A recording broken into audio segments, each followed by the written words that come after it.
Ya, ini tadi kan dari KDD kan ketika kasus ini berkembang begitu ya, menjadi viral, ternyata yang di luar dugaan kita awalnya hanya berusaha untuk mendampingi si siapa Agus, tetapi malah yang terbalik masyarakat banyak memberikan informasi ke KDD soal adanya korban-korban baru yang totalnya sekarang ini sekitar 10-an korban baru yang sudah terdeteksi, kemudian berani ngobrol, apakah tetangganya atau apa yang menyampaikan, ada temannya yang menyampaikan, totalnya ada 10. Dan saat sekarang ini ada yang langsung mendatangi ke kita dan kami arahkan ke Polda.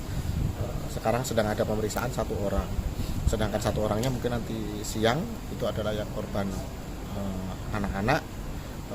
Orang tuanya mau ketemu untuk menjelaskan. Jadi bukan hanya 1 orang ya Pak korbannya.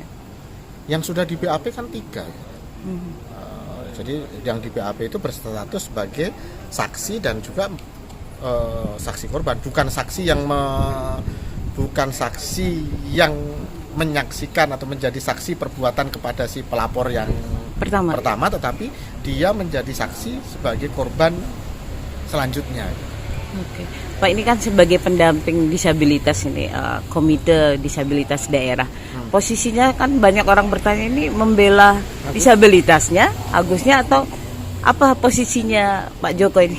KDD itu kan bertugas salah satunya bukan dalam artian membela ya, tetapi KDD memastikan bahwa hak-hak Agus sebagai disabilitas di dalam proses hukum itu terpenuhi.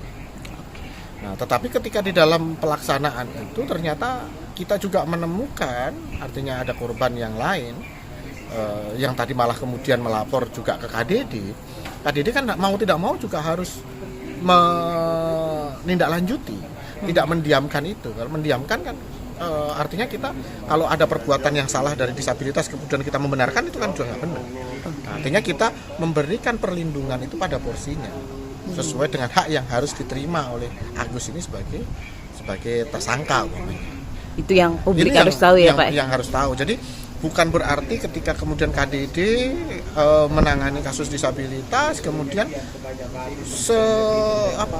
mati-matian membela disabilitas meskipun dia salah, bukan begitu, tapi membela dia dalam artian bahwa dia harus mendapatkan hak sesuai apa yang sudah diatur di dalam regulasi di negara kita.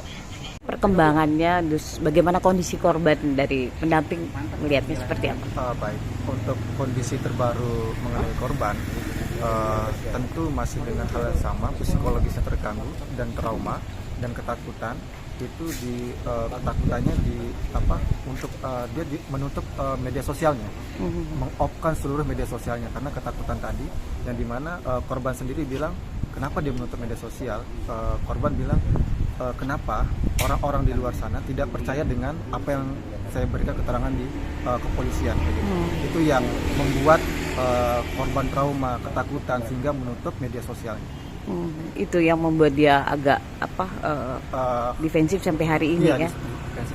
Kalau informasinya ada 10 korban lain yang dicatat. Ada 10 yang sudah tim pendamping catat.